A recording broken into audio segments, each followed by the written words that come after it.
We wrestle not against flesh and blood. You may see your brother attacking you, people gossiping, people fighting, and then you say these people are wicked. No, the people are enslaved to his prince of wickedness. And if you want to fight the people, you will waste your destiny, because they are slaves. They can't do otherwise. So what you do is to rise higher, is to go higher than the influence of that spirit. When you pierce through the dark cloud, suddenly the wicked people, the same way they are slaves to that spirit, they'll become slaves to you. That's how we rule. We don't rule by fighting men. We rule by fighting spirits. So when Daniel pierced the canopy of Babylon, they said the king thought to make him king, president over the realm. We wrestle not against flesh and blood, but against principalities and powers, rulers of the darkness of this world, and spiritual wickedness in heavenly places. Principalities capture territories. Powers enslave men that are in that territory. The rulers of darkness provide laws that enslave their perpetual slavery, and wickedness in heavenly places afflicts them with the character of those spirits. It's a four-way operation. The word principality is ancient English, prince without a territory. So when it comes to a territory, he goes to the people that have authority there, and he begins to bargain with them. I will make you rich if you do this. So what they do is, when they enter a territory, they raise their own people. So they begin to look for the prophets, because the gift actually is from God. The devil can't give any good gift.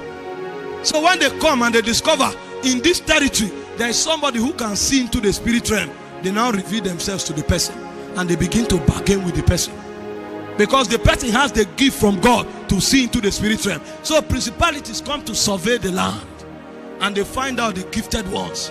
So when they find them, they bargain with them, and they make them witches, wizards, sorcerers, warlocks, and sages. And they enter into covenants with them, and those men become the mouthpiece of the people, because the people have the right over the territory. So the mouthpiece negotiates with the people, and they submit their will to the spirit in return for something, and the principality have secured that territory. The moment it does, it now brings the power. So the power now introduces fear. The power introduces sickness. The power introduces intimidation.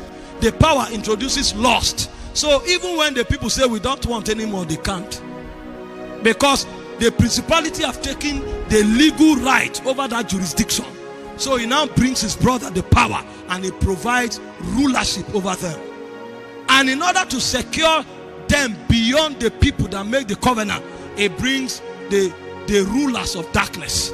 Because if we make covenant, by the time all of us die, our children will come. By what means will they continue with the covenant? That's what the rulers come to do. They provide laws. So they now say at the end of every month, go and do this, go and do this. So those laws create patterns. Those patterns now implicate generations unborn. And then spiritual wickedness is the one that brings the nature of the spirit.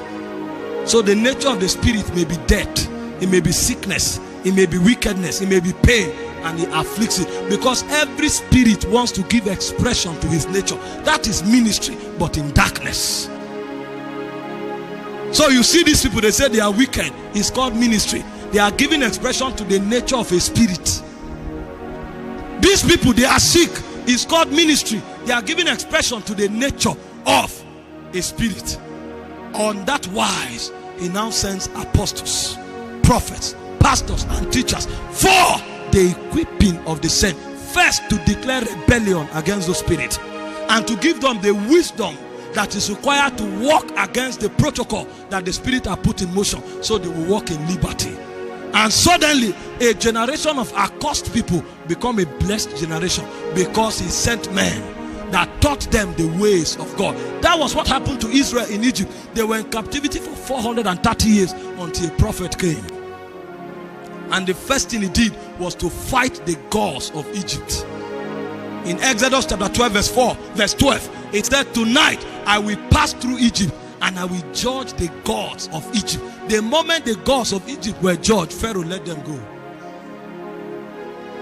And while they left, Moses now began to teach them laws, ordinances, statutes, precepts, because if they don't come back into God and learn the ways of God, even though they have left Egypt, they will carry Egypt in their heart.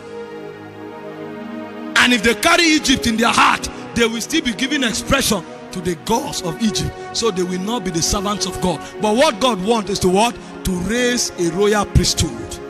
God's own special people, giving expression to the excellencies of God. So Moses needed to teach them. And they didn't. So the generation that left Egypt, none of them entered the promised land. Because if they enter the promised land, they will still be servants of the gods of Egypt. Only Joshua and Caleb made it.